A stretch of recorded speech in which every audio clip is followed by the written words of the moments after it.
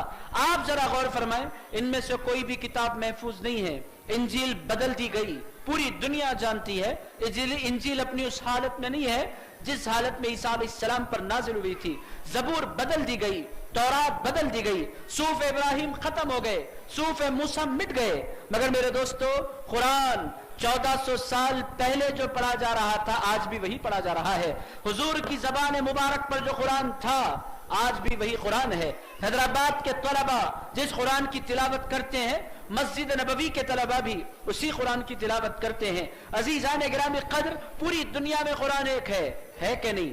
عزیز دوستو، پوری دنیا کا قرآن آپ اٹھا کر دیکھ لیں، قرآن کی آیت بدلنا تو بڑی بات ہے، قرآن کا ایک حرف بدلنا تو بڑی بات ہے، قرآن کا ایک نقطہ تک نہیں بدلا کرتا، قرآن کا ایک زیر اور زبر تک نہیں بدلا کرتا. یہ قرآن مجید کا خاصہ ہے.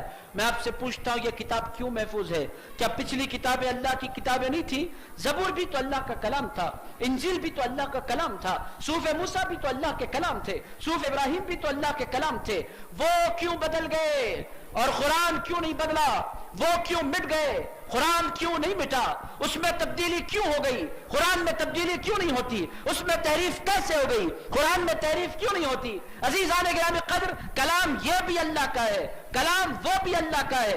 وہ بدل گیا، وہ مٹ گیا، وہ ختم ہو گیا، اس میں تحریف ہو گئی. یہ کلام محفوظ ہے، اس کی آیتیں محفوظ ہیں، اس کی صورتیں محفوظ ہیں. میں آپ سے پوچھتا ہوں کلام جب اللہ کا ہے وہ مٹ کیوں گیا؟ یہ باقی کیوں رہ گیا؟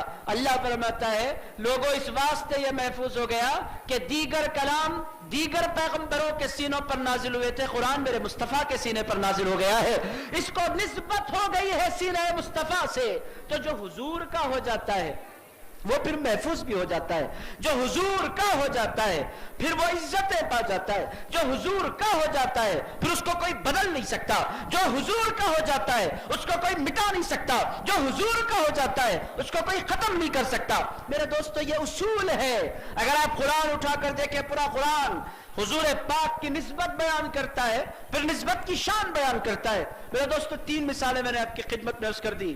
زمین شہر مکہ کی مثال میں نے آپ کی خدمت میں عرض کی تاکہ یہ بات ذہن نشین ہو جائے کہ جو حضور کا ہو جاتا ہے وہ شان والا ہو جاتا ہے. میں نے آپ کی خدمت میں قرآن کی مثال عرض کر دی، میں نے آپ کی خدمت میں امت کی مثال عرض کر دی. ایک اور مثال عرض کر دیتا ہوں. آپ دیکھیں ازواج مطہرات، بیویاں، حضور پاک علیہ السلام کی پاک بیویاں. ازواج، پوری دنیا کی ساری عورتوں کو پاک نہیں کہا جاتا، پاک کہا جاتا ہے تو رسول اللہ کی ازواج کو کہا جاتا ہے کیونکہ وہ پاک گھرانے کی بیوی ہے. ازواج مطہرات، ان کی شان کیا ہے؟ اللہ پاک ارشاد فرماتا ہے یا نساء النبی لستن کاحد من النساء، اے نبی کی بیویوں تم عام عورتوں کی طرح نہیں ہو. کاحد من النساء، اے پروردگار عام عورتوں کی طرح کیوں نہیں ہے؟ اس واسطے عام عورتوں کی طرح نہیں ہے کہ عام عورت ماں بنتی ہے اور جو ہی وہ ماں بنتی ہے اس کے قدموں میں جنت آتی ہے. کس کی؟ اس کی اولاد کی جنت اس کے قدموں میں آ جاتی ہے. بیٹے کی جنت ماں کے قدموں میں، بیٹی کی جنت ماں کے قدموں میں. ایک ماں ہوتی ہے، اس کی اولادیں کتنی؟ 2 4 5 7 10 12. ایک خاتون جنت بنتی ہے، اس کے قدموں میں جنت آتی ہے. کتنوں کی؟ 2 5 10 12. اس سے زیادہ تو نہیں. اس سے زیادہ تو بچے کسی کے نہیں ہو سکتے. مگر حضور کی ازواج کی شان کیا ہے؟ کوئی خاتون حضور کی زوجہ بن کر جو ہی حضور کے گھر میں داخل ہوتی ہے، اللہ پاک ارشاد فرماتا ہے النبی اولا بالمؤمنین من انفسہم، نبی مسلمانوں کی جانوں سے زیادہ ان کے قریب ہیں. وازواجہ امہاتہم، اور ارشاد فرماتا ہے لوگوں جو نبی کی بیوی ہوتی ہے وہ 4 5 کی ماں نہیں ہوا کرتی، وہ پوری امت محمدیہ کی ماں بن جایا کرتی ہے. پوری امت کی ماں بی بی عائشہ صدیقہ کون؟ پوری دنیا کے سارے مسلمانوں کی ماں Bibi Bibi Aisha Siddiqa. Bibi Bibi Khadija کون؟ پوری دنیا کے سارے مومنوں کی ماں. بی بی حفصہ کون؟ پوری دنیا کے سارے مومنوں کی ماں. ام سلمہ کون؟ پوری دنیا کے سارے مومنوں کی ماں. عزیزان گرامی قدر، یہ شرف عجیب شرف ہے. میں آپ سے پوچھتا ہوں، ایک خاتون چند بچوں کی ماں بنتی ہے، حضور کی بیوی پوری کائنات کے سارے مومنوں کی ماں کیوں بن جاتی ہے؟ اللہ فرماتا ہے لوگوں میرے حبیب کے گھرانے کی خواتین کو عام عورتوں کی طرح نہ سمجھنا. ان کو جب کوئی ایمان والا پکارے گا ان کا نام بعد میں لے گا. ام المؤمنین ان کو پہلے کہے گا. وقت کا غوث بھی ہوگا تو ان کو ماں کہہ کر اسے پکارنا ہوگا. وقت کا قطب بھی ہوگا، ماں کہہ کر انہیں پکارنا ہوگا. وجہ کیا ہے؟ وہ حضور کی نسبت ان کو حاصل ہو گئی ہے، حضور کے گھر کی نسبت ان کو حاصل ہو گئی ہے. تو میرے دوستو، میرے بھائیوں، آپ کو غور کرنا یہ ہے کہ حضور سے منسوب ہر چیز شان والی ہو جاتی ہے.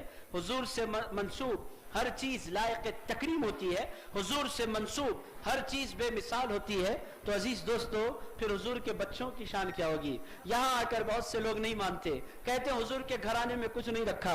میں آپ سے پوچھنا چاہتا ہوں، جب حضور کی زمین میں برکت رکھی ہے، حضور کی مسجد میں برکت رکھی ہے، حضور کی ازواج میں برکت رکھی ہے، حضور کی امت میں برکت رکھی ہے، حضور کے زمانے میں برکت رکھی ہے، حضور پر نازل ہونے والے کلام میں برکت رکھی ہے. عزیزان گرامی قدر، جب ان ساری چیزوں میں برکت ہے تو حضور کے گھرانے میں برکت کیوں نہیں ہوگی؟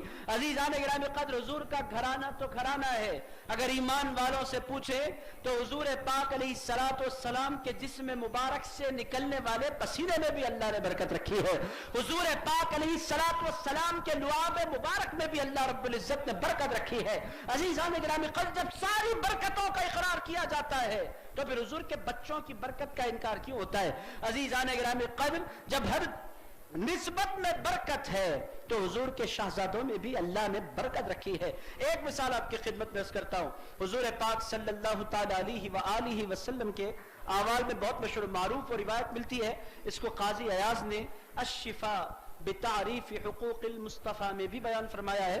حضور پاک صلی اللہ تعالی علیہ وآلہ وسلم نے ایک مرتبہ پچھنا لگوایا. آپ تمام حضرات جانتے ہیں پچھڑا لگوانے کا مطلب یہ ہے کہ خون نکالا جاتا ہے جسم سے. حضور پاک علیہ الصلوۃ والسلام کی سنت مبارکہ کیپ لگاتے ہیں، اس کے ذریعے خون نکالتے ہیں. حضور نے پچھنا لگوایا، خون نکلا.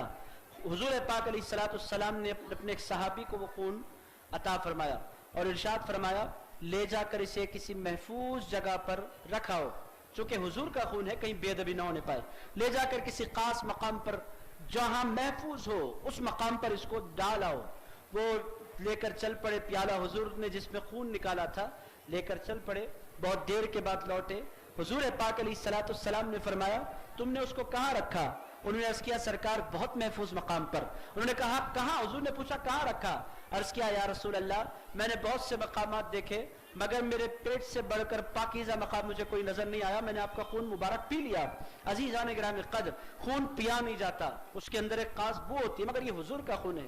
عزیز دوستو، حضور پاک علیہ الصلوۃ والسلام کا خون مبارک تھا، انہوں نے پی لیا. حضور کوئی جلال فرماتے خون پینا حرام ہے، تم نے خون کیسے پی لیا؟